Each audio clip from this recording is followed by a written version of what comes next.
ఏమ్రా కట్టప్ప ఎటచ్చినావు? చిన్నబాహు, రాజమాత శివగామి కబురు పంపింది. ఏమనరా సమరసంక మూదుమనా? మీకెట్లా తెలుసు బాహు? అన్ని తెలిసారా, నాకు తమన్నా చెప్పింది. నువ్వు ఆ ముసలి కలిసి ఎంత మంచోడ్రా, మా డాడీ వెనకకెళ్ళి పొడిచి చంపేస్తారు రావులే. సారీ బాహు. ఇప్పుడు ఏంద్రా కాలకేలు గాలి యుద్ధం కత్తులు పట్టుకొని రెడీ ఉండాలంటావు అంతే కదా? గంతే బాహు. ఆ ముసలి ఏడుందిరా, ఎప్పుడు చూడు నా మాటే శాసనం, నేను చెప్పింది ఆసనం అనుకుంటా గోజి కట్టుకుని కుర్చీ మీద కూర్చుండి నోట్లు ఆకేసుకొని ఆర్డర్లు ఇస్తే అయిపోతుందారా? ఆడిదంటే మా అమ్మ దేవసేనరా, ఫైటింగ్ ఎట్లా చేస్తుండే అప్పట్లో చూసినావు కదా. నిజం బాహు. దేవసేన ఎక్కడ బాహు? కళ్యమాగుల కోసం కట్ట మీదకి అయిందిరా, అంటే ఒక బుంగ కలదాగత్తని చెప్పింది. పోయి గంట అయింది ఇంకా రాలే. బలాలగానికి దొరికిందంటావా? అయ్యో, ఇప్పుడు ఎట్లా బాహు? ఎట్లేముందిరా, కళ్యమాకులు లేకుండా మంచిగా నత్తదిరా పాపో. మరి దేవసేన?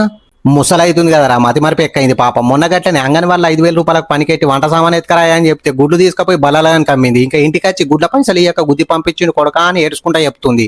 మీరేం చేసిరు బాహు? ఆ అంగన్వాడి నీకు సెట్ కాదు కానీ అంగట కూరాయలు అమ్మన్న. మరి నేను పోవన్నా బాహు? పోకురా, ఆనే నిల్చున్నాయి దుకాణంలో పోయి నవరత్నాలు తీసుకొచ్చి నీ గుండె మీద మంచిగా పోసి మాలిష్ చేసి మసాజ్ చేస్తా.